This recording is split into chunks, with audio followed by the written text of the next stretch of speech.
बच्चों, good morning to all of you. Class 10th के mathematics chapter के द्विघात समीकरण यानी क्वाड्रेंट इक्वेशन से आज लेक्चर 2 है, जो कि मैं आपको लेक्चर 1 आपको पता ही होगा का वीडियो अपलोड कर चुका हूँ। बहुत से बच्चों ने खैर रिस्पांस भी दिया था, सवाल भी लगाए थे। खैर आज दूसरा दिवस है उसका। इसमें हम बात करेंगे, यहाँ पे लेक्चर 3 पड़ेगा क्योंकि हम 2 लेक्चर बना चुके हैं, ठीक है। तीसरा लेक्चर होगा, तो तीसरे लेक्चर में आज हम बात करेंगे कि द्विघात समीकरण में कौन तो थ्योरी से क्या क्वेश्चन पूछा जाता है। एक सवाल मैंने लिखा है फॉर एग्जाम्पल कि ऐसी 2 संख्याएं ज्ञात कीजिए जिनका योग तो 27 हो और गुणनफल 182 हो। ये सवाल आपसे 2 नंबर का एग्जाम में आपके बोर्ड में पूछा जाएगा कि योग 27 हो और गुणनफल उसका 182 हो, ठीक है। तो यानी कि ऐसा हम सवाल 2 संख्या पूछ रहा है, तो हम क्या करेंगे, संख्याएं 2 मान लेंगे। माना संख्याएं x और y हैं, ठीक है। 2 संख्याएं हमने मान ली, कौन सी, x और y। कह रहा है जिनका योग 27, देखिए बड़ा इजी है, योग यानी कि 2 संख्या हैं जिनका योग है 27 और बच्चों कह रहा है और उनका गुणनफल 182।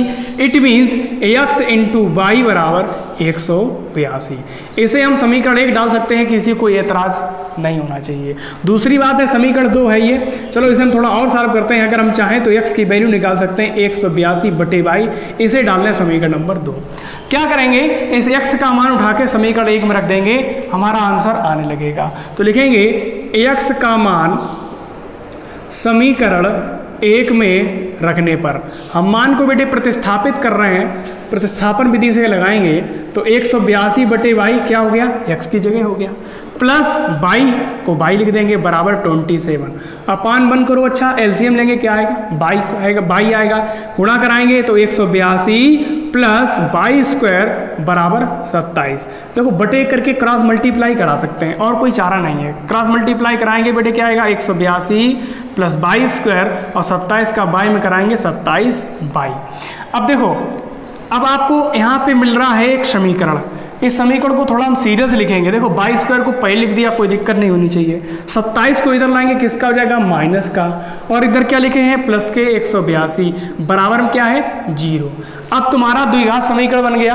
द्विघात माने जिनकी घातें 2 हों। 182 के ऐसे गुणनखंड करने हैं कि जिनको जोड़े तो 27 आवे, मतलब ऐसी 2 संख्याएं ढूंढो, गुणा करें तो 182 और जोड़े तो 27। अब आपका दिमाग ब्लॉक हो गया कि सर इतनी बड़ी संख्या कैसे करें, तो उसकी एक ट्रिक है, 182 के गुणनखंड करो। देखो 2 ने 18, 2 एकम 2, ये कट जाएगा बेटे 3 से, सॉरी 3 से नहीं कटेगा, 7 से कटेगा, 7 एकम 7, 7 3 21, 13 एकम 13। देखो 7 14, देखिए बेटे कितना हो गया, 7 दूनी 14, माइक गिर गया, चलो कोई बात नहीं। 7 दूनी 14 और 13, यहाँ आपने देखे 14 और 13, 14 और 13 कितना होगा, 27 होगा। जोड़ने पर तो 27 है, और 14 और 13 का गुणनफल तो 182 होगा ही होगा, ऑब्वियसली होगा। तो यहाँ क्या करेंगे, y² माइनस, यहाँ लिखेंगे 14 में 13 जोड़ेंगे, 13 प्लस 14 लिख देगा, 13 प्लस 14, 14 प्लस 13 एक ही बात है, y प्लस 182 बराबर 0। तो y² फैक्टर कर दो, 14y माइनस का प्लस का अंदर मल्टीप्लाई कराएंगे, 13y प्लस 182 बराबर 0। देखो बेटे कामन आएगा इन दोनों में, क्या कामन है, y, क्या बचेगा, y माइनस 14। यहाँ क्या कामन है इन दोनों में, 13 कामन ले लेंगे, क्या बचेगा, y। जब माइनस चिन्ह कामन लेते हैं अंदर वाला साइन बदल जाता है, माइनस हो जाएगा प्लस की जगह, और 13 से भाग देंगे तो 14 बार ही जाएगा, 13 एकम 13, 4 5 बचे, 13 चौकू 52, y माइनस 14, y माइनस 14। हमेशा ध्यान रखना बेटे ये ब्रैकेट एक जैसा होना चाहिए। y माइनस 14 कामन लेंगे, क्या बचेगा, y माइनस 13 बराबर 0। अब हम 2 कोष्टक है, एक कोष्टक लिखेंगे, जब y माइनस 14 बराबर 0 तब y बराबर क्या आ जाएगा, 14 आ जाएगा, ठीक है बेटे। ये बेटे बात समझो, ये क्वेश्चन जो है ना अच्छा क्वेश्चन है। यहाँ जब इस स्टेप को बड़ा ध्यान समझना, जब माइनस चिन्ह उधर जाएगा प्लस बन जाएगा। अब इसको देखो, जब y माइनस 13 बराबर 0 तब y बराबर क्या आया, 13 आया। आपने देखा कि y का मान 13 आया, एक 14 आया। सर y का मान होगा क्या, दोनों हो सकते हैं। 13 भी और 14 भी। जब बेटे y का मान आ जाए तो हम समीकरण 1 में रख दें या 2 में रख दें, x का मान आ जाएगा, हमें मान दोनों चाहिए, ये दोनों संख्याएं, तो लिखेंगे y का मान समीकरण 1 में, 2 में रख दो, सिंपल रहेगा, 2 में रखने पर, तो बेटे देखो x बराबर 182। देखो बेटे कितने मान हैं y के, 2 हैं, चलो पहले हम 14 रख के देख रहे हैं, तो 14 एकम 14, 14 तियां 42, कितना आंसर आया 13। जब हम y का मान अभी हमने 14 रखा था, जब y का मान हम 13 रखेंगे तो बेटे आंसर क्या आएगा, तो आंसर आपका 14 आएगा। ठीक है, आपने देखा कि अगर x का मान 13 है तो y का मान 14 है, अगर y का मान 13 है तो x का मान 14 है, यानी कि संख्याएं आपकी क्या आ गई, अतः यहां देखिएगा लिखेंगे, अतः संख्याएं आपकी क्या होंगी 13,14। क्यों, क्योंकि कह रहा था जिनका योग तो 27 हो, तो 13 और 14 जब हम जोड़ेंगे तो बेटे 27 ही होगा, और 13-14 का जब हम गुणा करेंगे तो 182 होगा। तो ये सवाल उम्मीद करते हैं आपके समझ में आया होगा। तो इस सवाल को सभी लोग स्क्रीनशॉट ले लो, और हम इस सवाल को आपको क्या करेंगे, होमवर्क में भी देंगे। ऐसे सवाल हम उनको व्हाट्सएप में, क्या कुछ क्वेश्चन मेरे पास हैं अच्छे, उन क्वेश्चंस की हम आपको फोटो भेज देंगे। तो आप लोग क्या करेंगे, आपका काम है उस क्वेश्चन को रफ कॉपी पे सॉल्व करके, एक बेटे देखो बताएं आपको, एक कॉपी बनाइए मैथमेटिक्स की, ठीक है, पहले और दूसरे चैप्टर मैंने 2 कराए, दोनों चैप्टर का आप बाकायदा नोट्स बनाइए, और आपके इन फ्यूचर ये काम भी आएगा, जब आप भूल जाएंगे सवाल को रिवाइज करने के लिए क्वेश्चन काम आएगा। तो आप लोग क्या करेंगे, इस क्वेश्चन को नोट कर लिएगा, और हम व्हाट्सएप ग्रुप में आपको फोटो भेजेंगे, आप मेरे पर्सनल नंबर पर फोटो खींच के मुझे सेंड करिएगा। ठीक है, चलिए, और ये वीडियो आप लोग स्क्रीनशॉट इसका ले लो, और अभी इसका आगे क्वेश्चन क्या आते हैं वो भी हम डिस्कशन करेंगे। बच्चों देखिए, एक सवाल मैंने लिया है, बहुत ही बेहतरीन क्वेश्चन है। 2 क्रमागत धनात्मक पूर्णांक ज्ञात कीजिए जिनके वर्गों का योग 365 हो। क्या करेंगे, ऐसे सवाल को हल करने के लिए 2 क्रमागत धन पूर्णांक, यानी कि क्रमागत माने क्रम से, जैसे 16 और 17, 18, 19, 20, 21, मतलब 2 क्रमागत, यानी कि उसके अगले वाला। ठीक है, अगर 21 है, 21 का अगला 22। तो ऐसे पूर्णांक ज्ञात करना है जिनके अगर वर्गों का योग करें तो उनका 365 होना चाहिए। तो जैसे मान लो कोई भी संख्या ले ली, जैसे हमने लिख दिया 19 और 20, तो उनका अगर हम वर्ग करें 19 का स्क्वायर वर्गों का योग प्लस 20 का स्क्वायर तो ज़्यादा हो जाएगा, हमें चाहिए कितना 365। तो इसके लिए हम क्या करेंगे, ऐसी 2 संख्याएं खोजेंगे। तो सबसे पहले हम आपको कुछ बेसिक बात बता दें, बेसिक बात आप लोग याद कर लीजिएगा। अगर 2 क्रमागत सम संख्याएं आपसे कहे तो आप लोग उनको मानेंगे क्या, x, x + 2। ठीक है, अगर आपसे 2 क्रमागत विषम संख्याएं कहे तो क्या मानोगे, तो भी बेटे आप x, x + 2 मानेंगे। आप कहेंगे सर यहाँ 2 तो सम संख्या है, बात उससे नहीं है, बात ये अंतर 2 का होना चाहिए, यहाँ अंतर 2 का है, x खत्म होगा 2 बचेगा। या आप चाहो तो x + 1, x + 3 मान सकते हो, 2 का अंतर है। आप चाहो तो x + 5 और x + 7 मान सकते हो, 2 का अंतर है। आपकी जो मर्जी हो, लेकिन हम छोटा डिजिट लेंगे, ज़्यादा बड़ा डिजिट लेंगे उतना कैलकुलेशन बढ़ जाएगा ना, तो यहाँ पे हम छोटा डिजिट लेंगे। हम ले सकते थे यहाँ पे x + 10 और x + 11, x + 12, तो 10 और 12 में 2 का ही तो अंतर है, बट क्या रहेगा, तो वहाँ पे डिस्टेंस ज़्यादा हो जाएगी, तो वहाँ पे कैलकुलेशन थोड़ी डिफिकल्ट हो जाएगी। हमें कैलकुलेशन डिफिकल्ट नहीं करनी है, इजी करनी है। तो हमें इजी करने के लिए हम छोटे ही यूनिट्स को लेंगे, ज़्यादा बड़े यूनिट नहीं लेंगे। अब इसके बाद बेटे दूसरी बात ये हमारी हो गई।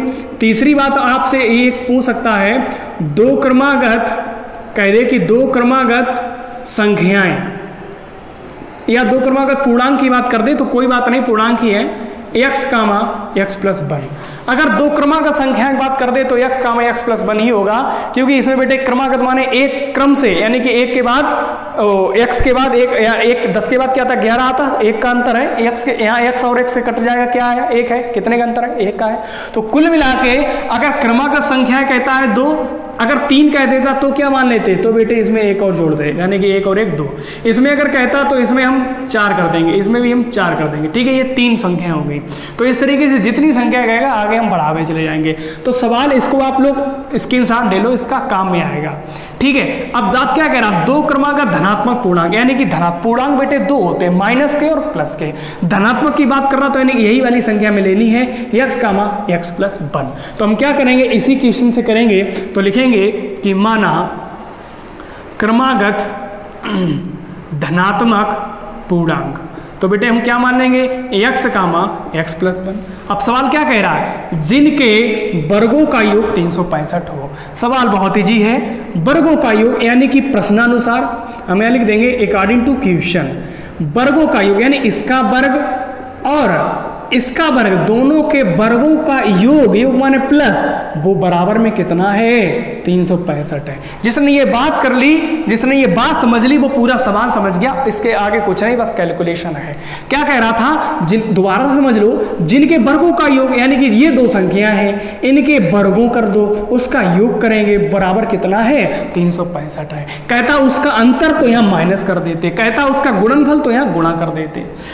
आगे देखो एक्स स्क्वायर, यहाँ बेटे फॉर्मूला बन रहा है ए प्लस बी का whole square, A square plus B square plus 2 into A into B, ठीक है ना, बराबर कितना है, 365। यहाँ एक्स स्क्वायर जुड़ जाएगा, 2x स्क्वायर, एक का स्क्वायर सभी को मालूम 1 होगा, 2x का गुणा 1 में करेंगे 2x होगा, बराबर 365।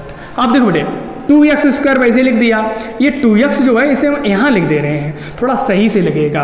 अब प्लस के 1 है, इसको इधर ही रखो। 365 है, जब इधर आएंगे किसके हो जाएंगे, माइनस के हो जाएंगे। बॉर्डर पार कोई संख्या इधर आएगी तो चिन्ह बदल जाता है, या उधर जाएगी फिर भी चिन्ह बदल जाएगा। अब 2x स्क्वायर वैसे लिख देंगे, 2x वैसे लिख देंगे, 1 में से 365 जा पाएगा, यानी कि 364 बचेगा, वो भी माइनस का बचेगा, बराबर में 0। अब 364 से अभी देखो 2 से भाग जा रहा है, तो बेटे 2 से भाग दे दो तो सवाल थोड़ा इजी हो जाएगा। आंसर ऐसे भी आ जाएगा लेकिन थोड़ा इजी हो जाएगा। एक्स स्क्वायर प्लस एक्स, 2 1 कम 2, 2 8 16, 2 दूनी 4 बराबर 0। यानी कि हमने 2 से भाग दे दिया तो ये समीकरण हमारा बनकर आया। यहाँ भी भाग देंगे, 0 में 2 से भाग देंगे 0 ही तो आएगा, उसका कोई फर्क नहीं। अब 182 के बेटे ऐसे 2 भागों मार दो कि घटाने पर 1 आवे। तो देखो घटाने पर 1 आए तो हम क्या करेंगे, तो हमने माना 182 है, तो वही दिमाग लगा दो, 182 फैक्टर कर दो, 2 ने 18, 2 कम 2, अभी किया था वही सेम सवाल है। देखो 7 से कटेंगे 13, यानी कि 13 और 14 का गुणा 13 हम करेंगे तो 182 आएगा। 14 में से 13 हम घटाएंगे तो 1 आएगा, क्योंकि यहाँ चिन्ह घटाने का है। जब घटाने का होता है घटाएं, और यहाँ उस वाले सवाल में क्या था, प्लस था, तो यहाँ 27 लिखा था, तो लिखेंगे जोड़ें। तो यहाँ पे देखो क्या बनेगा, एक्स स्क्वायर प्लस 14 माइनस 13, 14 में से 13 जाएगा, प्लस का 1 बचेगा, एक्स बचा माइनस 182 बराबर 0। एक्स स्क्वायर प्लस गुणा करा दो जरा, 14x माइनस के 13x माइनस 182 बराबर में 0। कॉमन क्या आएगा, x आएगा, क्या बचेगा बेटे, x प्लस 14 माइनस का 13 कॉमन है तो क्या बचेगा, चिन्ह बदल जाएगा, x प्लस 14 बराबर 0। इधर देखिएगा 2 सवाल बन गए हमारे, x माइनस 14 कॉमन लेंगे तो दूसरे क्वेश्चन x प्लस 14 सॉरी दूसरे क्वेश्चन x माइनस 13 बराबर 0। 2 कंडीशन है, जब इस कंडीशन नोट करेंगे x प्लस 14 बराबर 0 तब x की वैल्यू कितनी आएगी, माइनस 14। जब इसको नोट करेंगे जब x माइनस 13 बराबर 0 तो बेटे x का मान क्या आया, 13 आया। सवाल क्या कह रहा था, धनात्मक पूर्णांक, यानी कि माइनस चिन्ह वाला नहीं लेंगे, उसने कहा धनात्मक पूर्णांक लेना, ये तो नेगेटिव पूर्णांक है, इसको नहीं लेंगे। तो आंसर हमारा कौन सा माना जाएगा, 13 माना जाएगा। तो धनात्मक पूर्णांक हमने माना क्या थे, तो लिख देंगे अतः धनात्मक 2, ऐसे लिख दो, अतः क्रमागत धनात्मक पूर्णांक, क्रमागत धनात्मक पूर्णांक बराबर क्या माने, x प्लस 1,